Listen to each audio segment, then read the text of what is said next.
What have you seen that makes LSU's defense so good? They're big and they're fast. And no, they've got very, very talented group.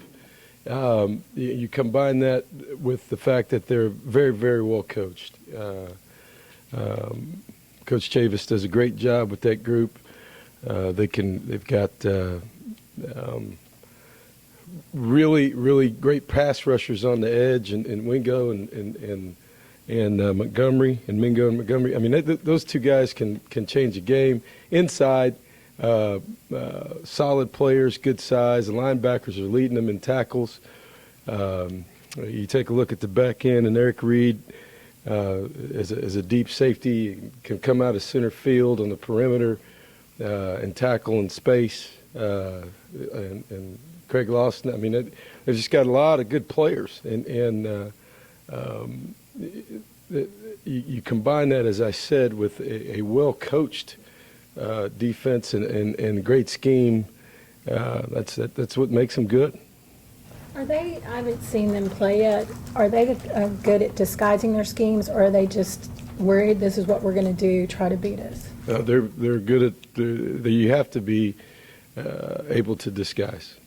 And they do that very well. They play a lot of different fronts. They play man-to-man. They play zone. They have the ability to play you with four down, and because of the talent level of the front, to be able to pass rush with four. They get 5 or 6 guys involved if they need to. They've got, as I said, they're well coached with really, really good size and as Coach Miles said, the other day, they feel like they're probably one of the faster defenses in the league. So they've got good team speed, and to go along with the size. So it'll be a really, really big challenge for us. Is similar to Florida, Coach? Looking back at that first game, is their defense much the same, or is it somewhat? I don't know. You're in the SEC now, so it's. There's a lot of guys, big, fast guys running around in this league, and that's the reason that you talk about really good defense. There's just watching them on video. As I said, they're very, very, very talented. Just like a lot of the teams that we're getting ready to play this year in Florida. How many steps has Johnny taken from that Florida game to this week? You mean exactly? I mean, I don't know. He took a lot of steps the other night. He's progressing. I tell, like I said, he's only played 6 games as a college player. I think his progression has been steady. The things that we really could not get done in the first game, I think we've made some strides. He's been in the pocket and gone through progressions over the last couple weeks on early downs and third down. I think we've demonstrated the ability to get the ball down the field vertically now. And that's not just the quarterback. You look at their big plays the last couple of weeks. You've got redshirt freshmen throwing to redshirt freshmen, and you've got to understand coverages and things like that by both of them to be on the same page. So, there's been some strides with that. That being said, last couple of weeks we haven't seen the same defenses that we studied during the week. I know Coach Anderson is getting frustrated. We spend most of our time on the sideline trying to figure out what's going on during the game because everything we've watched on video, that's not what's being played, and that has a little bit to do with probably defending the dual threat, the quarterback run game, and his scramble ability and some of the sets that we're using, utilizing our tight ends, all our backs, so that can be confusing to our offensive line, and the ability to communicate the other night I thought was our best job offensively in our front, from a communication standpoint, being able to look at and identify the different fronts and completely different from what we practiced all week. And as they changed, being able to target our guys differently. And so I thought, that was probably the best job of that, because it's not just the offensive line that's responsible for that. The back's got to know what's going on. Quarterback's got to know what's going on from a protection issue. And I thought we handled that very well. Johnny has worked his way into the mix for college football's in top individual award. How do you handle that? Is it one of those things where you just kind of let what he does speak for himself? Yeah. Some coaches hype it and others. Yeah, I mean, I've been around it for the last 10 years with guys like that. So, that's just something that you let play out. It's been my experience that as things go on, that those things take care of themselves. And you guys are the guys that get all that done. He doesn't. I'm a big believer that your performance speaks for you, and as that goes on, that's how it works. So he's got enough on his plate right now, getting ready to play one of the better defenses in the country Saturday, and I'll say this too. This game is it's kind of interesting just talking with our players. And our fans are excited. We haven't played LSU in a while, and certainly not here at Kyle Field. And that's been kind of the talk around here since the summertime for fans, and that's great. But I think our team has put ourselves in a position that not only is it exciting for the fans, but it's a meaningful game in the Western Division. And so because of that, it's even more exciting. And I think we'll have this place will be at fever pitch at 11 o'clock Saturday. Coach, you won your last 9 games on the road as a head coach, and you're in the middle of this 5 out of 6 on the road. What's your approach to being successful on the road? I'm looking ahead. I have to do that. You guys asked me that a couple of weeks ago, are you going to change your approach? I was wondering when you'd get to that. Are you going to change your approach to what you're doing on the road? Why would we do that? What is your approach on the road? You've been successful. We get in a routine, and we don't make a big deal of it. It's part of it, and I don't know. We have a routine that we go through that we've utilized over the last couple of years, over the last 3 years, and because of that, I think our guys are comfortable with it. It doesn't vary very much from what we do at home, and so it's kind of the old movie Hoosiers mentality. That every football field is 100 yards, so it's kind of like measuring the goalpost. Measuring the basketball goal. So we don't go to the opposing stadium on Friday. We just do all of our stuff here, go to the hotel, get up in the morning, go to the stadium and play, and get out of there as quickly as we can. Like the other night, we couldn't get out of there quick enough the other night. So I looked at my watch. I told AC I thought my watch was broken, and during the press conference after the game, I didn't realize how late it was. That took forever. Coach, could you assess the performance of your offensive tackles, Jokel and Matthews, up until now, and how they're going to face LSU this week? They've played well. So we started off the year, with our line as the most experienced part of our team by far. With 5 guys that have played. And been in big games and have been against great competition. I think that they continue to improve, both of them. I think also the ability, we continue to practice at times during the season, which is something that that we've believed in the last couple of years. We get a lot of one-on-one work, ones against ones. Our number one defensive line against our number one offensive line at certain points of the day, practice, particularly today and tomorrow. And I think that they're making our defensive ends better, and our defensive ends are making them better.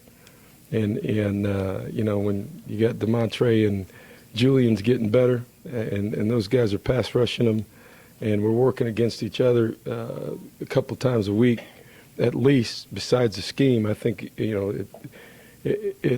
makes you better, and that's what you want as a program. You know, it's been my experience that the better your talent level gets, and guys are working against each other, you make each other better. And you know, the fact that they get to work against DeMontre, and DeMontre will go both sides, you know, a couple different times for him to get better. I think it's helped both tackles, and I think it's helped DeMontre and Julian and some of our young defensive ends. Because y'all do recruit Louisiana so heavily, how important is a game like this on the recruiting front? It's important for both teams. You know, LSU's over here pretty heavy too. So, you know,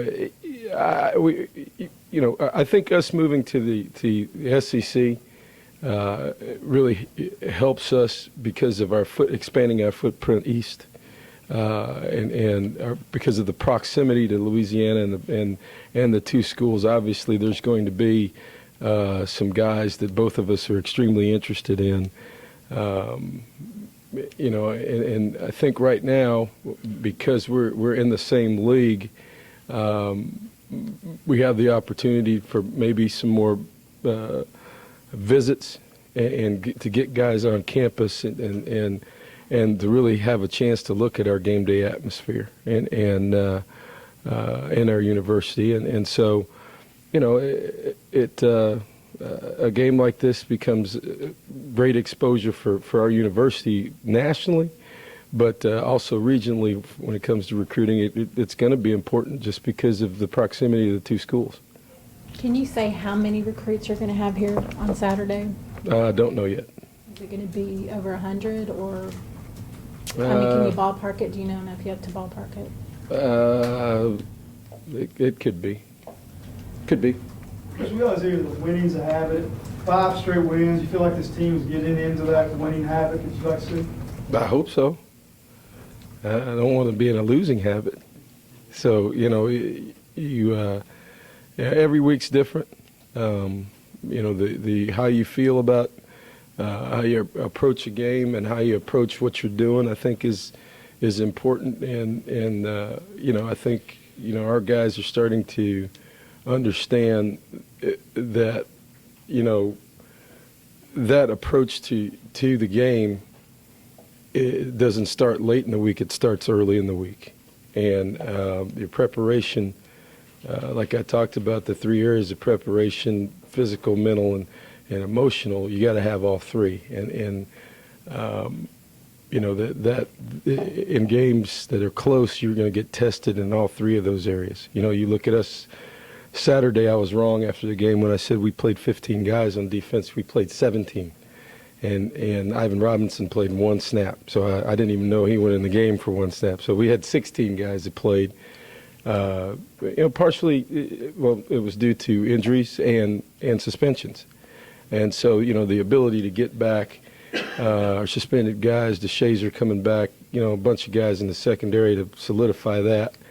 That tested us physically because we had 7 guys play over 106 snaps apiece.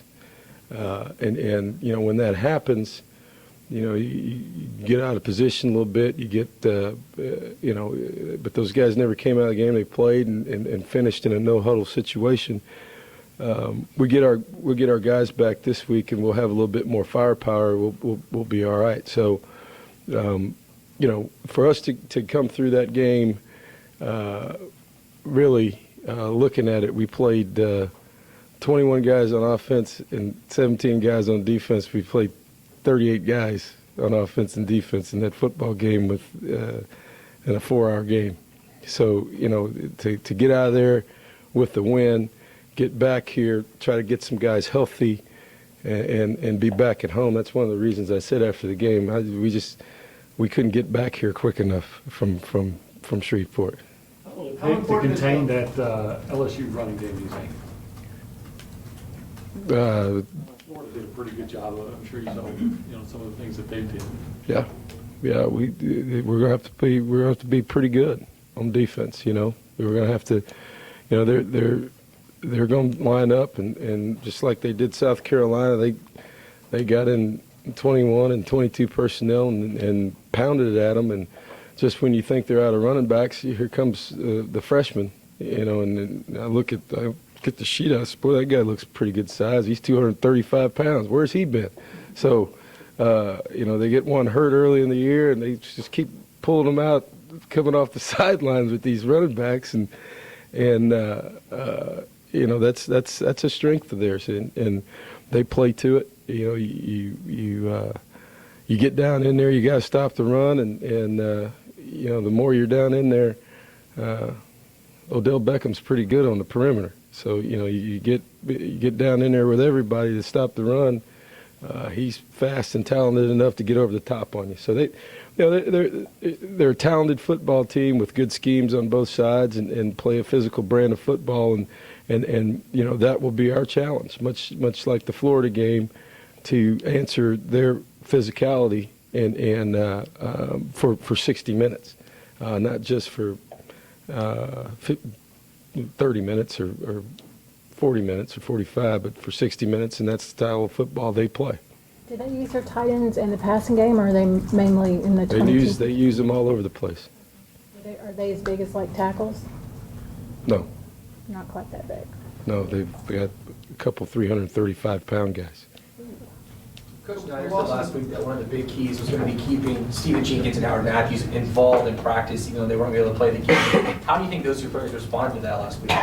I thought they responded well. I thought Steven did a great job with talking with Donnie Baggs during the week and communicating. Howard went over and played scout team, receiver and quarterback and running back, and did a bunch of different things, and just to try to help the preparation, give us some more speed over there to try to simulate their no-huddle offense. So those guys, they understood it. They understood their role, and were felt just talking with them yesterday. They're ready to go again. You had mentioned Stephen Campbell's headaches a couple of weeks ago, and I'm not sure that we've asked about him since. Is there any kind of update on Campbell? Yeah, I met with Stephen last week, and after talking with the doctors and his feelings, Stephen is not going to play anymore, and so after the concussions and just his general feeling, and I think his exact words, I just don't feel like myself right now, and it's just not worth risking. So he's going to go to school and graduate. How much is the loss of the bye week going to affect you guys one way or the other? Haven't even thought about it. Can't think about it. Coming off the wins, then I mean, you stacked several in a row, not having a week off going into LSU. Can't worry about that. There is no bye week. Bye week was done when the hurricane hit. So as far as I'm concerned, I can't worry about what would have happened. We got the schedule from then on, and we understood that we're going to play 12 weeks in a row. You can't say, well, what if? There's no what ifs in this deal. So we've got our 12 weeks. We understand it. We had to start planning for that at that point, and how we practice and how we prepare during the week. And in this league, as physical as it is, in the middle of the year with bumps and bruises and things like that, preparation is as important. How you prepare is as important as the game. Getting your guys to the game, staying fresh if you can, with the preparation that they need to perform in a really, really physical environment like we're going to have Saturday. With some of the injuries you guys had on offense last week in the flow of the game, how good was it to see players like Kendrick Williams and Terrell Walker come in and be able to have a big impact? It's a big deal, and when you talk about growth everybody's concerned with the growth of Johnny. Johnny's that's important, but there are 10 other guys on the field. When Swope's out, Mike is running around and having some issues. LaKendrick's has had to help us. Darrell Walker, the guy we signed here late in January, has really come on and done some things for us special teams wise. Those guys are going to have to help us. And I think I said maybe 3-4 weeks ago, that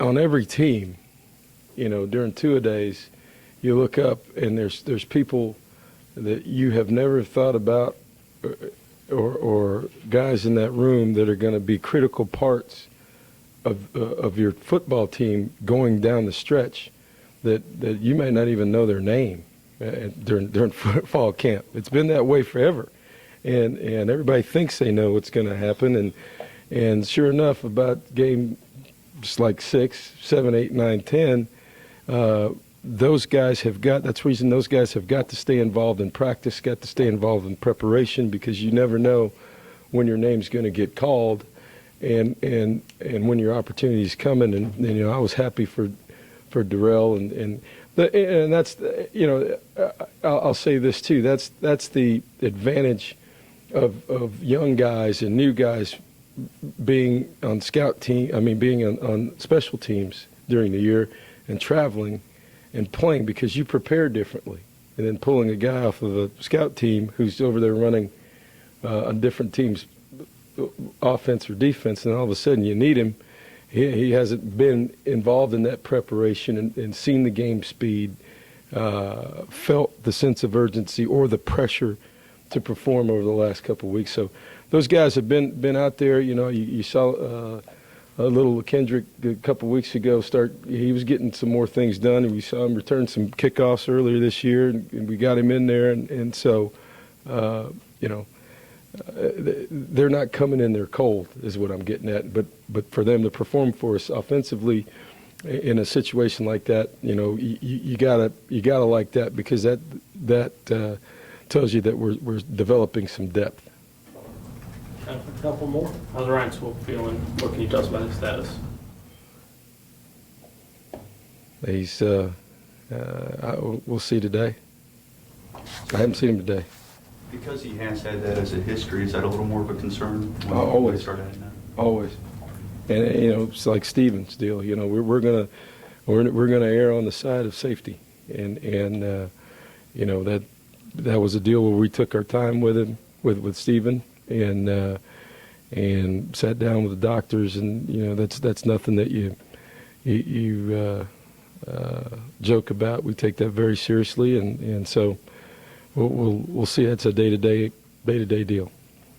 With Stephen Campbell definitely out now, does DeShazer come back as a safety, or is It'll be the cornerback? same way it's been for the last up until last week. We're going to mix and match our guys back there, and they'll play all kinds of positions.